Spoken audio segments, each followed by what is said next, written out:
Welcome dear friends, in this video we will discuss daily current affairs MCQs of 19th February 2024. So let's start. Question is, which Indian cricketer equaled Wasim Akram's record of hitting 12 sixes in a test innings against England? The correct option here is option A, Yashasvi Jaiswal. Test cricket में एक inning में सबसे ज़्यादा छक्कों का record Pakistan के वसीम अकरम ने बनाया था 1996 में जिम्बाब्वे के ख़िलाफ़। उन्होंने एक इनिंग में 12 छक्कों की मदद से 257 रन बनाए थे। लेकिन अभी रिसेंटली इंडियन बैट्समैन जिसका नाम है जायसवाल, उन्होंने 214 रन बनाए और इस 214 रन में उन्होंने भी 12 छक्के ही लगाए हैं। तो इन 12 छक्कों की मदद से उन्होंने जो वर्ल्ड रिकॉर्ड था वसीम अकरम का एक इनिंग में सबसे ज़्यादा छक्कों का, वो इक्वल किया है बेसिकली टेस्ट क्रिकेट में।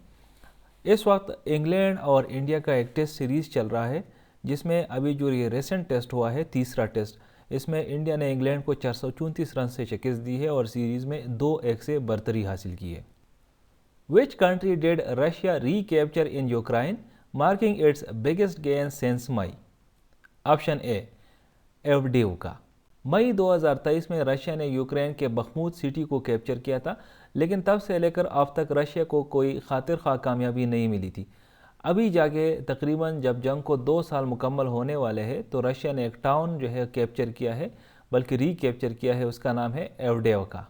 विच Chinese aircraft made it's international debut in Singapore on 18 February 2024? C919। China की एक कंपनी है जिसका नाम है commercial aircraft corporation of China या कोमेक। कोमेक ने ये जहाज़ बनाया है C919, और कोमेक का प्लान ये है कि जो एयरबस है और बोइंग है, ये दोनों यूजुअली जो है ना जेट्स बनाते हैं, पूरी दुनिया में ये दोनों बहुत मशहूर है। तो इनका प्लान है कि फ्यूचर में ये एयरबस और बोइंग दोनों को चैलेंज कर सके। Which country held a conference on 19 February 2024 to promote the economic reconstruction of Ukraine? Japan. 24 फरवरी 2022 को रशिया ने इन्वेड किया था या इन्वेजन स्टार्ट किया था यूक्रेन का, और अभी इसी 24 फरवरी को इसके 2 साल कंप्लीट हो जाएंगे। इसी सिलसिले में 5 दिन पहले इन्होंने एक कॉन्फ्रेंस रखी है जापान ने। इसमें जापान के प्राइम मिनिस्टर ने भी शिरकत की है और यूक्रेन के प्राइम मिनिस्टर ने भी शिरकत की है। इस कॉन्फ्रेंस का मकसद ये है कि जापान ने प्लेज किया है कीव के साथ, कीव बेसिकली यूक्रेन का कैपिटल है, यूक्रेन के साथ ये प्लेज किया है कि वो इसको हर तरह से सपोर्ट करेंगे।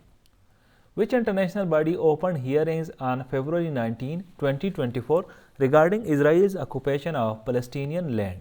The correct option here is option D, international court of justice. Monday को ये हियरिंग शुरू हुई है और ये एक्सपेक्ट किया जा रहा है कि इंटरनेशनल कोर्ट ऑफ जस्टिस का ये जो सेशन है ये तकरीबन 6 दिन तक जारी रहेगा। What percentage of total eligible voters exercise their right to choose their representatives in Pakistan 12 general elections? 47.9%। 8 फरवरी 2024 को पाकिस्तान में जो आम इंतखाबात हुए तो ये पाकिस्तान के तारीख़ की 12वीं आम इंतखाबात थी, और इसमें पाकिस्तान में जो टोटल रजिस्टर्ड वोटर्स थे 2024 में दैट वाज 128 मिलियन, लेकिन उन 128 मिलियन में से सिर्फ तकरीबन कोई 60-61 मिलियन लोगों ने अपने वोट का जो हक़ है वो इस्तेमाल किया है। जो वोटर टर्नआउट था, इसमें जो मेन के रेशो थी यानी जो मेल की रेशो थी दैट वाज 58.65%, जबकि वुमेन की रेशो 41.35% रही। इसके अलावा इस इलेक्शन को अगर 2018 के साथ कंपेयर किया जाए तो 2018 के जो आम इंतखाबात थे उसमें जो फीमेल वोटर टर्नआउट थी दैट वाज 46.89%। तो इसका मतलब ये है कि फ़ीमेल टर्नआउट जो है उसकी रेशो कम हो गई है इन इंतखाबात में। इसके अलावा जो मेल वोटर टर्नआउट की रेशो थी दैट वाज 56.01%, और इस वक्त ये 58.65% हो गई है। तो इसका मतलब ये है कि जो मेल टर्नआउट की रेशो है वो बढ़ गई है। इसके अलावा अगर आप प्रोविंशियल वोटर टर्नआउट देखना चाहते हैं 2024 के इलेक्शंस के हवाले से, तो आपके सामने ये ग्राफ दिया गया है। इसमें अगर आप देखें जो सबसे ज़्यादा वोटर टर्नआउट था that was in Punjab, more than 50% turnout था, और जो बलूचिस्तान है तो उसमें सबसे कम टर्नआउट था, तकरीबन 41-42% टर्नआउट بلوچستان میں رہا. Which social media platform services remained disrupted for the third consecutive day in Pakistan on 19 February 2024? Option B x. X کا پرانا نام ٹویٹر ہے لیکن جب سے ایلان مسک نے اس کو خریدا ہے تو اس کا نام ایکس رکھا گیا ہے. پاکستان میں جب سے 8 فروری کو انتخابات ہوئے ہیں تو اس انتخابات پہ بہت سارے جو ہے الزامات لگائے گئے ہیں کہ یہ ایک ریگڈ الیکشن تھا، اور اسی وجہ سے 2-3 دن پہلے پھر راولپنڈی کا جو کمشنر ہے لیاقت علی چٹا، اس نے بھی کافی ایکوزیشنز لگائے. اس نے ایک ایکسپلوزیو پریس کانفرنس کیا اور اس پر انہوں نے الیکشن کمیشن آف پاکستان اور چیف جسٹس آف پاکستان کو ایکیوز کیا کہ وہ بھی انوالو تھے ریگنگ میں.